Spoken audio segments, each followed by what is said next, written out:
नमस्कार, जय Shivray YouTube family. सर्वांना हरितालिकेच्या खूप खूप शुभेच्छा. बघा अशी करणार आहे मी पूजा. आता तुम्हाला दाखवणार आहे. बघा ही रेती आहे. बरेच जण म्हणजे बऱ्याच महिला आज आहे ना नदीवर जाऊन अशी रेती आणतात, वाळू आणतात आणि हिचे शिव म्हणजे महादेवाची पिंड तयार करतात, एक पार्वतीची पिंड तयार करतात आणि बाजूलाच एक सखी बनवतात याच रेतीनं. तर तुम्हाला माहित आहे का मी ही रेती कुठून आणलेली आहे? तर मी ही रेती चक्क 4 धाम यात्रेहून आणलेली आहे. नेमकं आता कोणत्या कोणत्या ठिकाणून आणलेली आहे, रामेश्वर, गंगासागर, ते मला नेमकं ठिकाण नाही सांगते ना. पण बघा इतकी छान रेती आहे ना ही, एकदम मऊ. आणि मी आता ही चाळून घेतली, धुवून घेतली आणि आता मी त्याची पिंड तयार करणार आहे. तर चला बघा सर्वांनी. तर कसं असतं ना, तुम्ही पूजा कोणत्या जरी दिशेला मांडली तरी पण आपल्याला अशी मांडायची असते. कारण की इथे ना माझी ही बाजू पूर्व, ही पश्चिम आहे. तर या बाजूला समजा आता ग्रामीण भागात कसं म्हणतात की हा आहे डोंगराचा भाग आणि हा आहे गंगेकडचा भाग. तर डोंगराच्या भागेने, डोंगराच्या बाजूने याची पिंड जशी आपली मंदिरामध्ये असते ना, प्रत्येक मंदिरामध्ये तशी पिंड आपल्याला तयार करायची असते. बघा आता मी पिंड तयार करणार आहे. आणि तुमच्याकडे तुम्ही कशा पद्धतीने करता हरितालिकेचे व्रत ते नक्की मला कमेंट बॉक्स मध्ये सांगा. कारण की मी दरवर्षी अशी करायची ना, तर त्यावेळेस आपली जी रेती असते ना घराच्या बांधकामासाठी, तर ती मी रेती आणायची. तर त्याचं काही एवढी व्यवस्थित पिंड होत नव्हती. आता मी ही फर्स्ट टाइम आणलेली आहे याच वर्षी, म्हणजे जानेवारी महिन्यामध्ये गेलो होतो ना आम्ही, फर्स्ट टाइम आणली. बघू आता कशी पिंड होते काय. जर काही चुकली पिंड बनवताना तर माफी असावी, कारण की आता फर्स्ट टाइम बनवता या रेतीने. मला तर वाटतं येईल व्यवस्थित. बघा झाली ही पिंड बनवून. आणि ही बघा ही आहे शिवशंकराची पिंड. आणि आता झाली ओके. आता परत बघा, आता इथं मी बनवणार आहे. आता हे कोणाला माहित आहे बरं पार्वतीची पिंड अशी असते? आता हे मला काही माझ्या आईने आजी बनवायच्या ना मी लहान असताना, तर त्यावेळेस मी बघितलेलं होतं. म्हणजे 5 ठिकाणी असे पिंड असतात. आता हे काय आहे त्याचं मला माहित नाही, पण अशी पार्वतीची पिंड असते. ही आहे शिव पार्वती. हे शिव पार्वतीची पिंड झाली रेडी. आणि हिच्यासोबत ज्यावेळेस ना हिने हरितालिका व्रत केलं होतं ना पार्वतीने, त्यावेळेस ती अरण्यामध्ये गेली होती. तर अरण्यामध्ये गेल्याच्या नंतर तिच्यासोबत एक सखी होती, म्हणून इथं ही सखी मी आता सखी बनवणार आहे बरं. पुन्हा एक सखी आपण जसं आता चित्र दसऱ्याच्या वेळेस दसरे काढतो ना त्याप्रमाणे इथे एक सखी बनवून घ्यायची. आणि जर तुम्हाला माहित नसेल तर तुम्ही सुद्धा अशी पूजा करू शकता बरं. कारण की बऱ्याचशा ठिकाणी वेगवेगळी पद्धत असते. कोणाकडे संध्याकाळी पूजा करते, पण आमच्याकडे सकाळपासून संध्याकाळपर्यंत कधीही करतात. ही रेती खूप छान आहे बरं. हिने एवढी छान बनवता येत आहे ना. ज्यावेळेस मी ती घरच्या बांधकामाच्या रेतीने बनवायची ना, तर ती पूर्ण खाली घसरून जायची, कारण ही रेती धुवून घ्यावी लागते ना. खूप छान जमत आहे. तुम्ही बघितलेली आहे का हो? सर्वांनी सांगा कमेंट करून. अशी पूजा बघितलेली आहे का याच्या अगोदर? तुमच्याकडे कशी पद्धत असते? झालं आता फक्त हा. हे बघा ही आई सखी.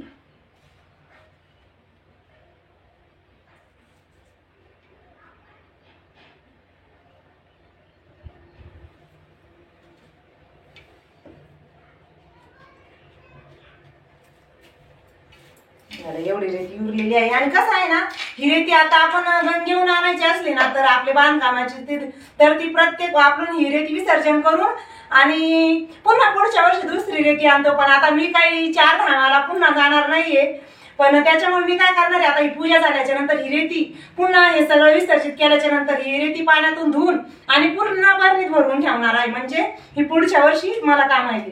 बघा आता पुढची पूजा. आता सर्वात सुरुवातीला मी दिवा लावते. बाकीच्या पूजाला कसं आहे, आपण ना कोरा पिसा वगैरे खाली आथरतो, नंतर पूजा मांडतो. पण ही पूजा रेतीमुळे बनवायची असते ना, त्याच्यामुळे इथं काही पीस वगैरे काही आथरायचा नसतो. मी सुरुवातीला रांगोळी घालून घेतली होती, म्हटलं कारण की ब्लॉग बनवायचा तर आधी रांगोळी घेऊया. आणि बघा हे हळदी कुंकू. आता मी काय करते, सुरुवातीला तुम्हाला सांगते, वारा जास्त आहे त्याच्यामुळे दिवा.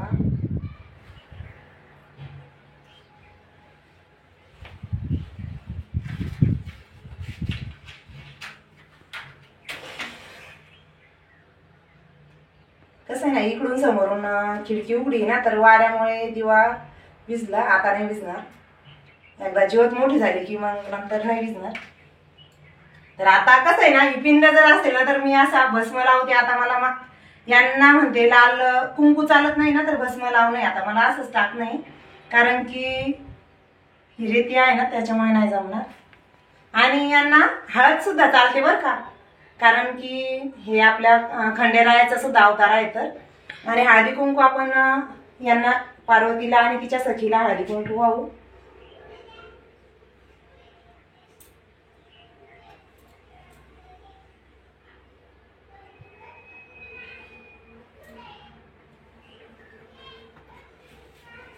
आणि हे सामान मी पूर्ण आज शेतातून जमा केलेलं आहे. याच्यात तरी अजून एक धोत्र्याचं फुल पाहिजे होते पांढरं, तर ते पांढरं नाही हे फुल माझ्याकडे. मला हे निळं धोत्र्याचं फुल भेटलं, तर मी हे निळंच वाहणार आहे. बेलपत्र आहे आणि हे वस्त्र जे आहे ना, तर मी याला याला हे हळदी कुंकू, म्हणजे एक कुंकवाचं असतं बघा आणि एक हळदीचं असतं. तर मी ते आधी वस्त्र तयार केले, पण विसरून गेले. मला त्याला हळदी कुंकू लावायचे काही लक्षात नाही राहिले. बघा तुमच्याकडे कशी असते पूजा हे नक्की सांगा कमेंट बॉक्समध्ये. आणि याच्यानंतर ही पूजा झाल्याच्या नंतर कहाणी पण वाचायची असते. तर तुमच्याकडे आहे का सर्वांकडे कहाणीचे पुस्तक? आमच्याकडे आहे बाबा, म्हणजे कारण की सुरुवातीपासून माझ्या आईकडे सासूबाईकडे होते, तर आमच्याकडे आहे. आणि हे फुल आहे ना, पांढरा धोत्रा आणि निळा धोत्रा हा एकदम म्हणजे प्रिय आहे बरं. ज्याप्रमाणे बेलपत्र आवडतात ना भगवान शंकराला, त्याप्रमाणे हे धोत्र्याचे फुल सुद्धा आवडते. आता हे आहे सीताफळ, हे पण आमच्या शेतातील आहे. मोसंबी, हे सर्व खूप म्हणजे जास्त अवघड नाही गेलं, खूप सोप्या पद्धतीने मिळाले हे सर्व. आणि हे आहे दुर्वा, आघाडा. हे सर्व असं सर्व पूजेच्या सामानासाठी आघाडा लागत असतो. आता बेलपत्र, गवारीची शेंग, मक्याचं कणीस आणि भेंडी, कारले. तुम्हाला माहित आहे का हे सर्व लागतं म्हणून? कारण की बऱ्याच ठिकाणी वेगवेगळी पद्धत असते. हा पेरू, कारण आमच्या इथे पेरूच्या झाडाला म्हणजे खूप छोटे आहे अजून, तर पूजेसाठी मी हा छोटा पेरू आणला. कसं आता ना मी पूजा करून घेते, आणि कारण बेलपत्र व्हायचे. आता एवढा वेळ बोलले, पण आता बेलपत्र व्हायचे, तर ओम नमः शिवाय, ओम नमः शिवाय मला जप करावे लागेल. तर आता मी अगरबत्ती लावते आणि एक उखाणा घेणार आहे मी, तो तुम्हाला शॉर्ट व्हिडिओ मध्ये बघायला मिळेल. आता मी पोथी वाचणार आहे आणि अगरबत्ती आता लावते. आणि कारण की कसं आहे ना, पूर्ण ब्लॉग मी तुम्हाला बोलून जर मानवला तर माझी पूजा म्हणजे पूर्ण ब्लॉगच्या याच्यामध्ये ओम नमः शिवाय जप करायचा राहून जाईल. आणि बेलपत्र वाहताना तर जप करणं गरजेचं आहे. आणि बेलपत्र पण मी आमच्या शेतातच आहे बरं, सर्व साहित्य आमच्या शेतातून आणलेलं आहे. हे बघा आता ही रेती, आता काही मी अगरबत्तीचं तिथं आहे देवाऱ्या समोर, ते काही घेतलं नाही. हे बघा रेतीच तयार करते मी आता. आपल्या त्या रेतीचं नाही होता, विहिरी म्हणजे नदीच्या रेती आणली का ती बांधकामाची, तिनं नाही होती ना. बघा किती छान झालंय हे बघा.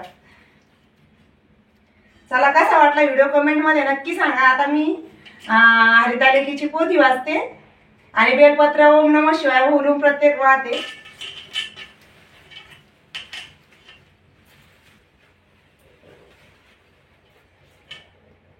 आणि याला किडलेले पान अजिबात चालत नाही बरं. बेलपत्र वाहताना किडलेले पान नाही चालत.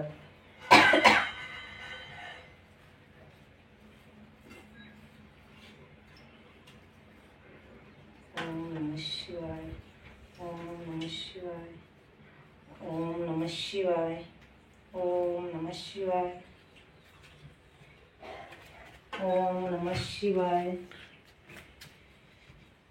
ओम नमः शिवाय, ओम नमः शिवाय, ओम नमः शिवाय, ओम नमः शिवाय,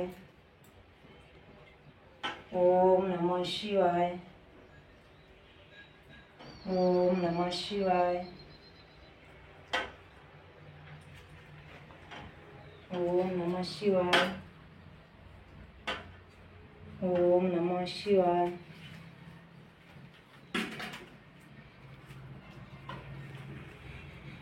ओम नमः शिवाय. ओम नमः शिवाय. ओम नमः शिवाय.